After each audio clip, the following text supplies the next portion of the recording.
ভুল টেনে উঠে পড়লে যত দ্রুত সম্ভব নেমে যাও, কারণ ভুল পথ যত এগোবে ফিরে আসতে তত বেশি মূল্য দিতে হবে। আসিফ বহুদিন ধরে সে স্বপ্ন দেখছিল রাজধানীতে গিয়ে নিজের জীবন বদলে দিবে। একদিন খুব ভোরে সে স্টেশনে পৌঁছালো। মানুষের ভিড়, হুড়োহুড়ি আর তাড়াহুড়োর মধ্যে সে না দেখে শুনে একটি ট্রেনে উঠে পড়লো।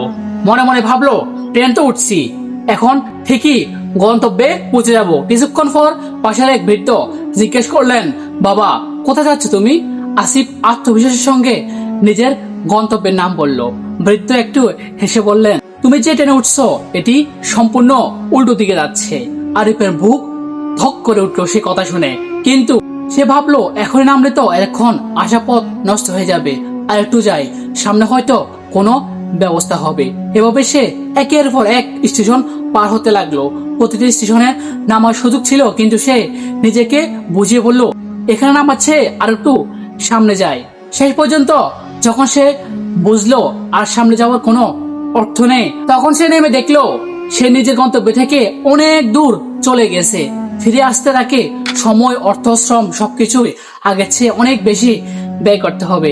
সেদিন বৃদ্ধটি আবার তাকে বললেন, বাবা ভুল ট্রেনে ওটা কোনো বড় অপরাধ নয়, কিন্তু ভুল বুঝে যাওয়ার পরও শুধু অহংকার, জেদ বা ইতিমধ্যে সময় নষ্ট হয়েছে।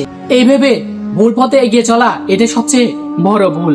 জীবন ঠিক এমনই, অনেক সময় আমরা ভুল মানুষকে বিশ্বাস করি, ভুল বন্ধুত্বে জড়িয়ে পড়ি, ভুল ব্যবসা শুরু করি, ভুল সিদ্ধান্ত নিই, কিংবা এমন একটি পথে হাঁটতে শুরু করি যেখানে আমাদের শান্তি, সম্মান বা ভবিষ্যৎ কোনোটাই নেই। তখন অনেকে মনে করে এত দূর এসে গেছি, এখন আর ফিরে লাভ কি? কিন্তু সত্য হলো ভুল পথে আরো এক কদম এগোনো চেয়ে আজই ফিরে আসা অনেক ভালো, কারণ ভুল পথে কাটানো প্রতিটি মুহূর্ত আমাদের সঠিক গন্তব্য থেকে আরো দূরে সরিয়ে দেয়।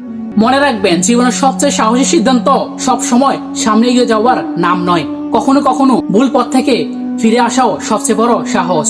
এই স্টোরি থেকে আমরা শিক্ষা পাই, ভুল ট্রেনে উঠলে সবসময় কাছের স্টেশনে নেমে যান, কারণ যত দেরি করবেন ফিরে আসার মূল্য ততই বাড়বে। ঠিক তেমনই জীবনের ভুল সিদ্ধান্ত যত দ্রুত সংশোধন করা যায়, ভবিষ্যৎ তত বেশি সুন্দর ও সহজ হয়।